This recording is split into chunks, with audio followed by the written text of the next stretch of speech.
प्रयागराज में जुमे की नमाज के बाद लोगों ने जमकर हंगामा किया। अटाला मस्जिद के बाहर जुटे लोगों ने जमकर नारेबाजी की, पत्थर बरसाए, जिसके बाद पुलिस ने कार्रवाई करते हुए लाठियां भांजी और आंसू गैस के गोले भी छोड़े।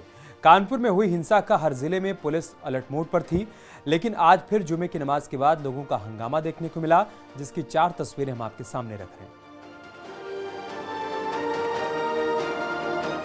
उधर सहारनपुर में हुए बवाल के बाद पुलिस की कार्रवाई जारी है। अब तक 21 आरोपियों को गिरफ्तार किया जा चुका है और साथ ही दूसरे आरोपियों की तलाश पुलिस कर रही है। बड़ी खबर हम आपको बता रहे हैं, सहारनपुर में जिन लोगों ने उपद्रव मचाया, ऐसे 21 उपद्रवी अब तक गिरफ्तार हो चुके हैं। बाकियों की पहचान की जा रही है, उनकी तलाश की जा रही है। पहले ही पुलिस के आला अधिकारियों की तरफ से साफ कर दिया गया है कि किसी भी आरोपी को बख्शा नहीं जाएगा। जिस किसी ने भी हालात को बिगाड़ने की कोशिश की है, सभी पर सख्त कार्रवाई की जाएगी। नमाज के बाद एकत्रित हो गए थे, पुलिस बल भी उनके साथ था। कुछ वहाँ पर उन्होंने जुलूस के फॉर्म में घूमे और स्लोगन कुछ निकाले, तो इसी के क्रम में हम लोगों ने उनको समझा बुझा के वापस भेज दिया। फिर उसके बाद विदाउट परमिशन प्रोटेस्ट करने की वजह से हम लोगों ने मुकदमा लिखा है और कुल 21 लोगों को इस जनपद में गिरफ्तार किया है और भी गिरफ्तारी की जाएगी। प्रयागराज हिंसा पर बड़ा खुलासा हुआ है। बवाल में वामपंथी संगठन शामिल था, ये बड़ी जानकारी हम आपको बता रहे हैं। एडीजी की तरफ से ये बड़ा खुलासा किया गया है। एआईएमआईएम भी बवाल में शामिल था। प्रेम प्रकाश की तरफ से बड़ी बात कही गई है। अटाला में पहले भी विरोध होता रहा है। अवैध होटल, अवैध निर्माण भी यहां पर किया गया। एडीजी की तरफ से यह भी कहा गया, ईंट पत्थर भी पहले से यहां पर इकट्ठा किए गए थे। अटाला मस्जिद के इमाम का भी नाम सामने आ रहा है। पहले से था कि इस तरह के बच्चे लगातार यहाँ अटाला पर इस तरह के करते रहते हैं, नारेबाजी करते हैं, कभी विरोध करते हैं।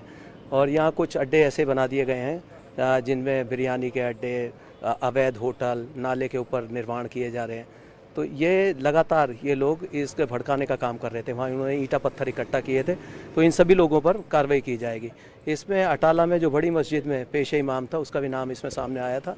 और जो एआईएमआईएम के लोग हैं, शाह आलम आदि, इनका नाम आया था। आयशा के भी कुछ लोग इसमें जो पहले आंदोलन में शरीक रहे थे, उन्होंने भी इस तरह की हेट इसमें पोस्ट डाली थी कुछ। और इसमें एक नाम सारा अहमद का आया था, जो पहले भी एक्टिव रही हैं, और डॉक्टर आशीष मित्तल। तो इस तरह से कुछ लेफ्ट ऑर्गेनाइजेशंस इसमें शामिल थे। और जिन लोगों के पहले भी सीए के विरोध में जिन्होंने धरना प्रदर्शन किए थे, वो लगातार इस तरह के मामलों को भड़काने में लगे हुए थे।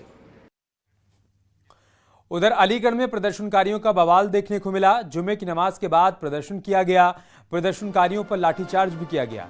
अलीगढ़ से भी प्रदर्शन की तस्वीर सामने आई है, जहां पर प्रदर्शनकारियों ने बवाल किया है। जुमे की नमाज अदा करने के बाद प्रदर्शन किया गया और बाद में पुलिस ने प्रदर्शनकारियों को खदेड़ने के लिए लाठीचार्ज भी किया है। तो उत्तर प्रदेश के अलग अलग शहरों की तरह अलीगढ़ में भी हंगामे की तस्वीर सामने आई है। ये देखिए आप, जहां पर नमाज अदा करने के बाद भारी संख्या में नमाजी इकट्ठा हो गए। इन्होंने यहां पर बवाल किया। बाद में पुलिस ने भीड़ को तितर बितर करने के लिए लाठीचार्ज किया और इन सभी को यहां से खदेड़ दिया गया।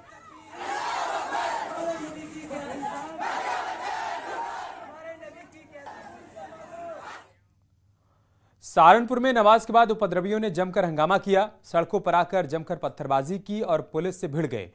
तस्वीरों में आप देख सकते हैं प्रदर्शनकारियों ने किस तरीके से बवाल किया है। यहां पर पुलिस के साथ धक्का मुक्की भी की है और अलग अलग जगहों से जो तस्वीरें सामने आई हैं, वो तो ये बता ही नहीं कि आज कैसे माहौल हर जगह पर देखने को मिला है। लेकिन यहां से जो 4 तस्वीर सामने आई वो हम आपको दिखा रहे हैं। नारेबाजी की गई, हंगामा किया गया, बाद में पुलिसकर्मियों को टारगेट करके पथराव किया गया और पुलिस ने हालात को नियंत्रित करने के लिए लाठीचार्ज किया और यहां से सभी को खदेड़ दिया गया।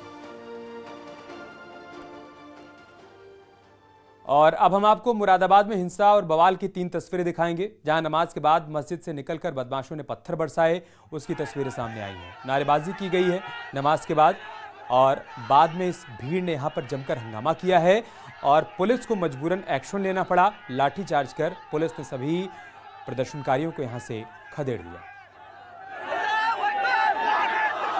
फिरोजाबाद में भी कुछ इसी तरीके का नजारा देखने को मिला। यहां भी जुमे की नमाज के बाद पत्थरबाजों ने जमकर बवाल किया है और पुलिस पर पत्थरबाजी की है। हालांकि पहले से मुस्तैद पुलिस टीम ने बल का प्रयोग कर उग्र भीड़ पर काबू पा लिया।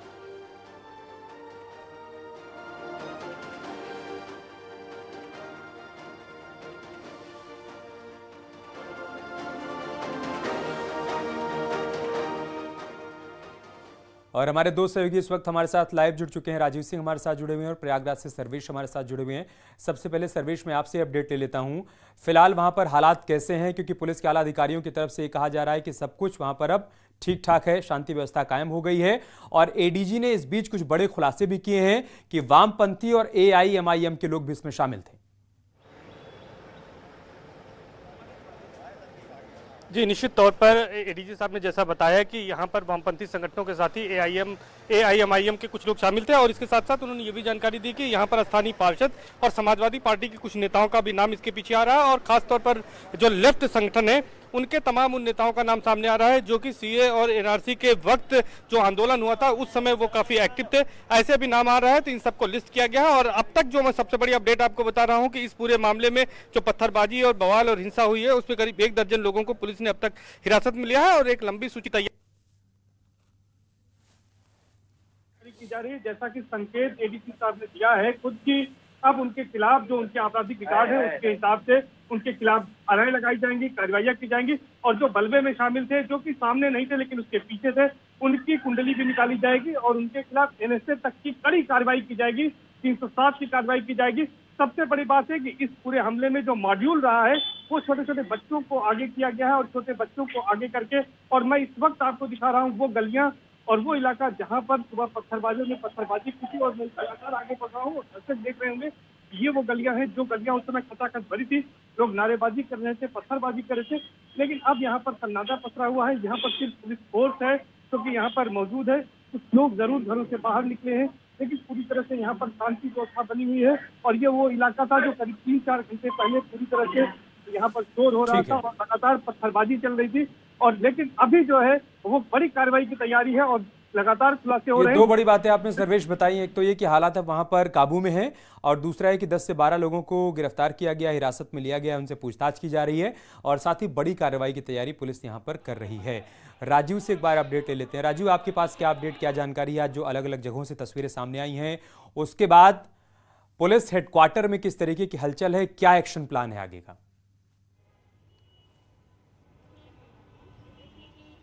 देखिए, उत्तर प्रदेश के आज विभिन्न शहरों में जो जुमे की नमाज के वक्त हंगामा किया गया है उसके बाद आप देख सकते हैं कि फिलहाल राजधानी लखनऊ समेत आसपास के जिलों में सतर्कता बढ़ा दी गई है। आप देख रहे हैं कि इस वक्त मैं हजरतगंज इलाके में खड़ा हूं जहां लगातार पुलिस और प्रशासनिक अफसरों द्वारा गश्त किया जा रहा है। मुख्यमंत्री योगी आदित्यनाथ ने प्रयागराज, मुरादाबाद, अलीगढ़, फिरोजाबाद समेत जिन जिन शहरों में ये अप्रिय घटनाएं हुई हैं वहां पर उन्होंने स्पष्ट निर्देश दिया है कि जो भी उपद्रवी हैं जिन्होंने उपद्रव किया है उनके खिलाफ कड़ी से कड़ी कार्रवाई की जाए ताकि दोबारा इस तरह की घटना सामने ना आए। और यही कारण है कि सभी जिलों में जो इस वक्त माहौल है उस पर लगातार उत्तर प्रदेश के अपर मुख्य सचिव अवनीश अवस्थी, DGP DS चौहान समेत शासन प्रशासन के लगातार जो आला अधिकारी हैं वो नजर बनाए हुए हैं। और इसमें ये फिलहाल अभी तक जो अपडेट आई है उसे एक बताया जा रहा है कि सभी जिलों में भले ही दोपहर में हिंसा हुई हो, हिंसक झड़पें हुई हो, पथरा हुआ हो, लेकिन फिलहाल जो स्थिति है वो पूरी तरह से